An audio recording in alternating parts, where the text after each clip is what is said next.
Good morning. Welcome back to Ladybug Grace Bible in a Year edition. I'm so glad you're listening to today's video.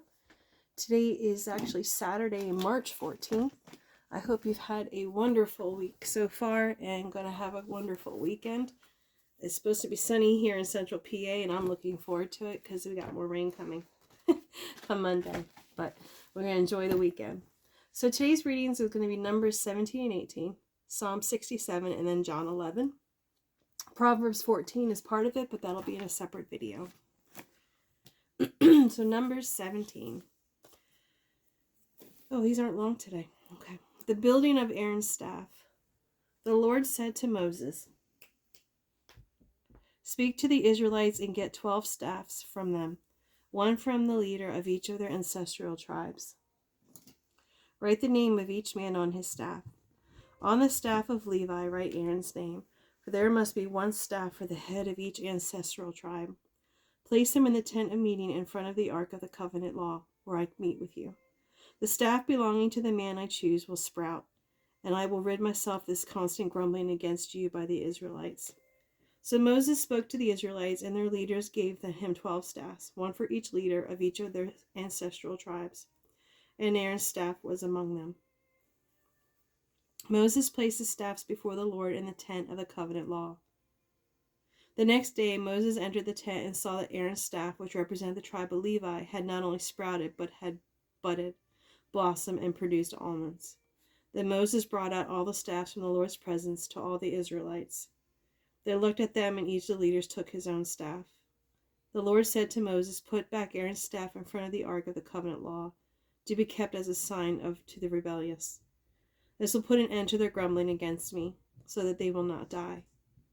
Moses did just as the Lord commanded him. The Israelites said to Moses, "We will die, we are lost, we are all lost. Anyone who even comes near the tabernacle of the Lord will die. Are we all going to die?" And that is the end of 17. It's a short one. Now we're going to go to 18. Duties of priests and Levites. The Lord said to Aaron, "You, your sons, and your family are to bear the responsibility for offenses connected with the sanctuary.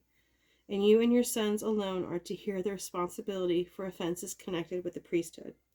Bring your fellow Levites from your ancestral tribe to join you and assist you when you and your sons minister before the tent of the covenant law. They are to be responsible to you and are to perform all the duties of the tent. But they must not go near the furnishings of the sanctuary or the altar, otherwise both they and you will die. They are to join you and be responsible for the care of the tent of meeting, all the work at the tent, and no one else may come near where you are.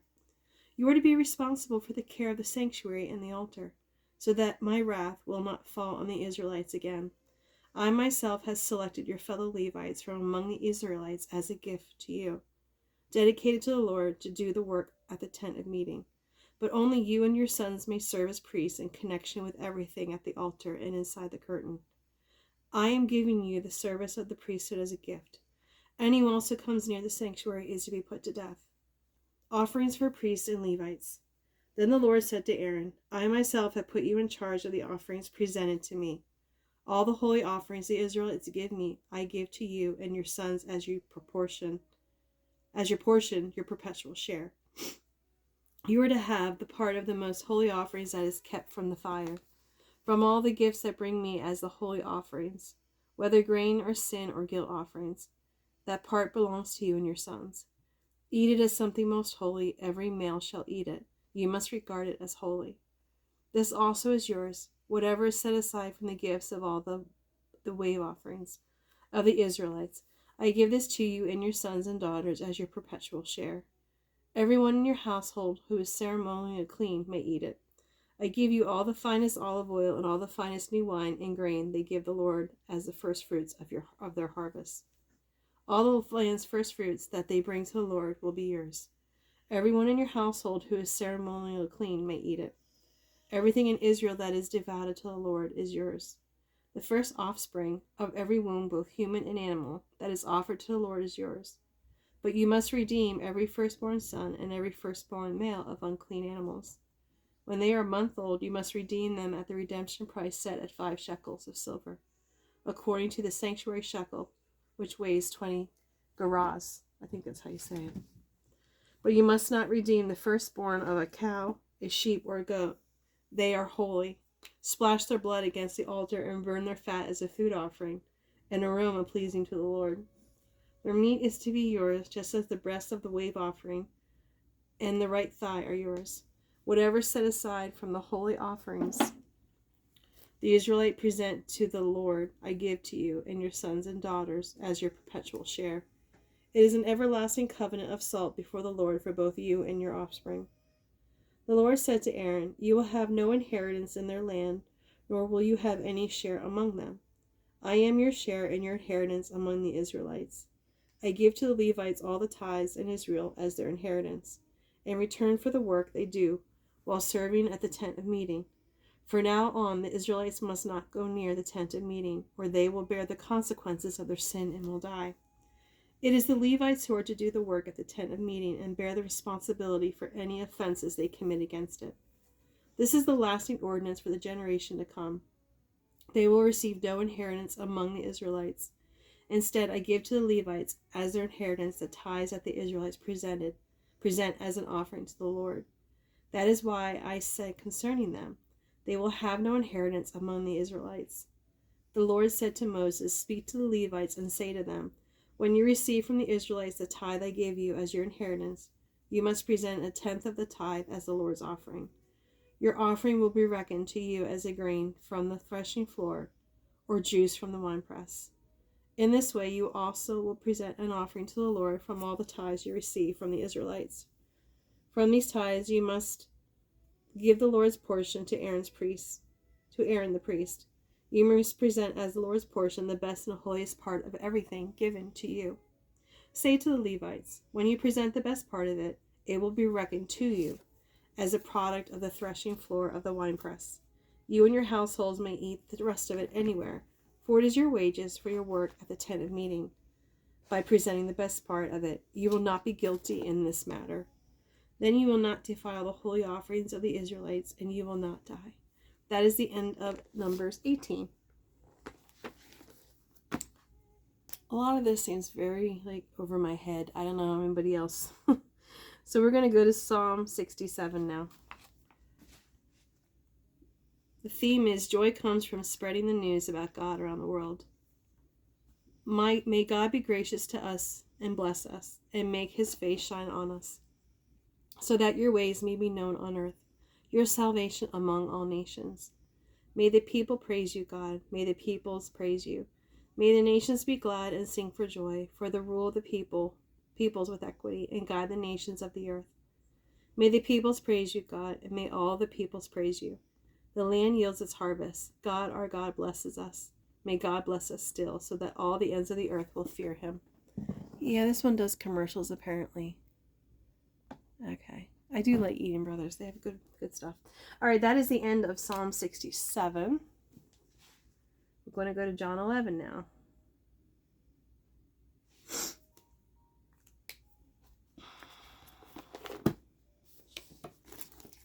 Let's see there yet. Jesus encounters crucial events in Jerusalem. Lazarus becomes sick and dies. Now a man named Lazarus was sick. He was from Bethany, the village of Mary and her sister Martha. This Mary, whose brother Lazarus now lay sick, was the same one who poured perfume on the Lord and wiped his feet with her hair. A lot of Marys in Bible times. So the sisters sent word to Jesus, Lord, the one you love is sick. When he heard this, Jesus said, this sickness will not end in death. No, it is for God's glory, so that God's Son may be glorified through it. Now Jesus loved Martha and her sister and Lazarus. So when he heard that Lazarus was sick, he stayed where he was 2 more days. And then he said to his disciples, let us go back to Judea. But Rabbi, they said, a short while ago the Jews tried to stone you, and yet you are going back? Jesus answered, are there not 12 hours of daylight? Anyone who walks in the daylight will not stumble, for they see by this world's light. It is when a person walks at night that they stumble, for they have no light. After he had said this, he went on to tell them, our friend Lazarus has fallen asleep, but I am going there to wake him up. His disciples replied, Lord, if he sleeps, he will get better. Jesus had been speaking of his death, but his disciples thought he meant natural sleep. So then he said to them plainly, Lazarus is dead, and for your sake I am glad I was not there, so that you may believe, but let us go to him. Then Thomas, also known as Didymus, said to the rest of the disciples, Let us also go that we may die with him. Jesus comforts Mary and Martha. On his arrival, Jesus found that Lazarus had already been in the tomb for 4 days. Now Bethany was less than 2 miles from Jerusalem, and many Jews had come to Martha and Mary to comfort them in the loss of their brother. When Martha heard that Jesus was coming, she went out to meet him, but Mary stayed home. Lord, Martha said to Jesus, If you had been here, then my brother would not have died. But I know that even now God will give you whatever you ask. Jesus said to her, Your brother will rise again. Martha answered, I know he will rise again in the resurrection at the last day. Jesus said to her, I am the resurrection and the life. The one who believes in me will live, even though they die. And whoever lives by believing in me will never die. Do you believe this? Yes, Lord, she replied. I believe that you are the Messiah, the Son of God, who is to come into the world. After she had said this, she went back and called her sister Mary aside. The teacher is here, she said, and he is asking for you. When Mary heard this, she got up quickly and went to him. Now Jesus had not yet entered the village, but was still at the place where Martha had met him. When the Jews who had been with Mary in the house comforting her noticed how quickly she got up and went off, they followed her, supposing she was going to the tomb to mourn there. When Mary reached the place where Jesus was and saw him, she fell at his feet and said, Lord, if you had been here, my brother would not have died. When Jesus saw her weeping, and the Jews who had come along with her were also weeping, he was deeply moved in spirit and troubled. Where have you laid him? He asked. Come and see, Lord, they replied. Jesus wept. Then the Jews see how he loved him. But now, no, it is wept. Yeah, Jesus wept. Then the Jews said, see how he loved him. But some of them said, could not he have opened the eyes of the blind man, have kept this man from dying? Jesus raises Lazarus from the dead. Jesus, once more deeply moved, came to the tomb. It was a cave with a stone laid across the entrance. Take away the stone, he said. But Lord, said Martha, the sister of the dead man, by this time there was a bad odor, for it has been there for days. Then Jesus said, Did I not tell you that if you believe, you will see the glory of God? So they took away the stone, and then Jesus looked up and said, Father, I thank you that you have heard me. I knew that you would always hear me, but I said this for the benefit of the people standing there, that they may believe that you sent me. When he had said this, Jesus called in a loud voice, Lazarus, come out. The dead man came out, his hands and feet wrapped with strips of linen, and a cloth around his face. Jesus said to them, Take off the grave clothes and let him go. Religious leaders plot to kill Jesus. Therefore, many of the Jews who had come to visit Mary and had seen what Jesus did believed in him. But some of them went to the Pharisees and told them what Jesus had done. Then the chief priests and the Pharisees called a meeting of the Sanhedrin. What are we accomplishing? They asked. Here is this man performing many signs. If we let him go on like this, everyone will believe in him, and then the Romans will come and take away both our temple and our nation. Then one of them, named Caiaphas, who was a high priest that year, spoke up. You know nothing at all. You do not realize it is better for you that one man die for the people than the whole nation perish. He did not say this on his own, but as a high priest that year, he prophesied that Jesus would die for the Jewish nation. Not only for that nation, but also for the scattered children of God, to bring them together and make them one. So from that day on, they plotted to take his life. Therefore, Jesus no longer moved about publicly among the people of Judea. Instead, he withdrew to a region near the wilderness, to a village called Ephraim, where he stayed with his disciples. When it was almost time for the Jewish Passover, many went up from the country to Jerusalem for their ceremonial cleansing before the Passover. They kept looking for Jesus, and as they stood in the temple courts, they asked one another. Commercial. All right, that'll be the last time I use this video, because I keep getting commercials. From the countryside for ceremonial cleansing before the Passover. They kept looking for Jesus, and as they stood in the temple courts, they asked one another, What do you think? Isn't he coming to the festival at all? But the chief priests and the Pharisees had given orders that anyone who found out where Jesus was should report it, as they might arrest him. Well, thank you for joining me today. That is the end of today's new readings. If you want to listen to Proverbs 13, that'll be over in the other folder. Thank you for coming. Bye.